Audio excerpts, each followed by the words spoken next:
সরকারের পক্ষ থেকে বলা হচ্ছে যে জুলাই চেতনা বিক্রি করে রাজনীতি করা যাবে না। তো জুলাই চেতনা কেউ বিক্রি করতে যাচ্ছে না।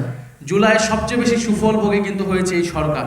তারেক রহমান দেশে এসেছেন, শিলং থেকে স্বরাষ্ট্রমন্ত্রী দেশে এসেছেন, তারা ক্ষমতায় বসতে পেরেছেন জুলাইয়ের চেতনার ফলে, জুলাইয়ের এই ঘটনার ফলে।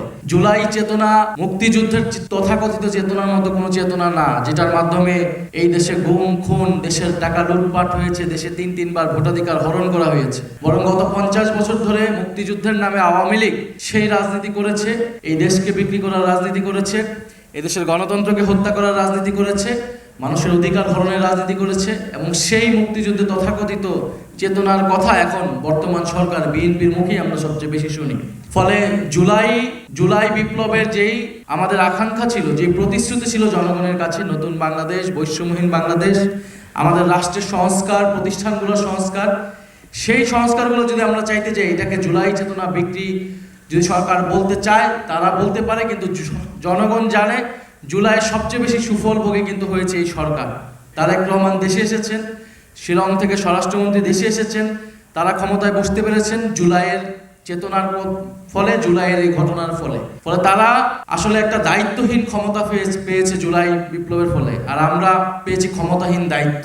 তো স্বরাষ্ট্রমন্ত্রী তিনি বলে যাচ্ছেন যে গণভোটের যে আদেশ, সে আদেশ রাষ্ট্রপতি দিয়েছে, যেটা অবৈধ। তাহলে অবৈধ আদেশ যে রাষ্ট্রপতি দেয়, সেই রাষ্ট্রপতিকে এই সরকার কেন এখনো টিকিয়ে রেখেছে? ফলে এটার যদি রাষ্ট্রপতি এই অবৈধ আদেশ, সংবিধান বিরোধী আদেশ দেয়, তাহলে রাষ্ট্রপতিকে এর জন্য শাস্তির আওতায় আনা উচিত সরকারের, কিন্তু সরকার সেটা করছে না। সরকার স্পষ্টতই দ্বিচারিতা করছে। সংবিধান সংস্কার পরিষদের যে শপথনামা, সেই শপথ আমাদের পড়িয়েছে প্রধান নির্বাচন কমিশনার। ফলে সেটা যদি সংবিধান বিরোধী হয়, প্রধান নির্বাচন কমিশনার সংবিধান বিরোধী কাজ করেছে, তাকে বিচারের আওতায় নেওয়ার জন্য সরকারের ভূমিকা বা সরকারের উদ্যোগ নেওয়া উচিত, কিন্তু সরকার সেগুলো কিছুই করছে না।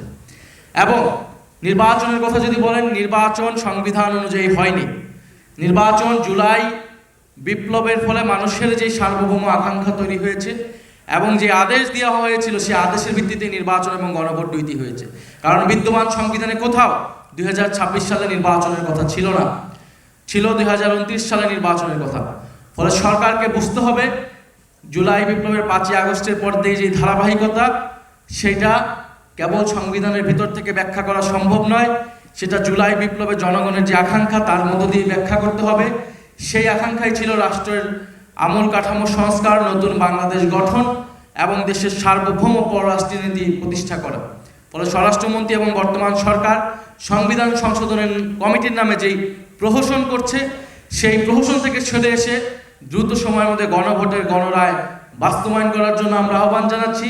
নাহলে ওলামা অ্যালায়েন্স সহ জুলাই বিপ্লবের সকল অংশীদার, সকল শহীদদের নিয়ে আমরা ঐক্যবদ্ধভাবে রাজপথের আন্দোলন গড়ে তুলতে বাধ্য হব। আমরা অলরেডি সেই রাজপথের আন্দোলনের মধ্যে আছি, কিন্তু আমরা চাই সংসদের আলোচনার মাধ্যমে, এখনো সময় আছে, সরকার যাতে দ্রুত সময়ের মধ্যে এটা সমাধান করে।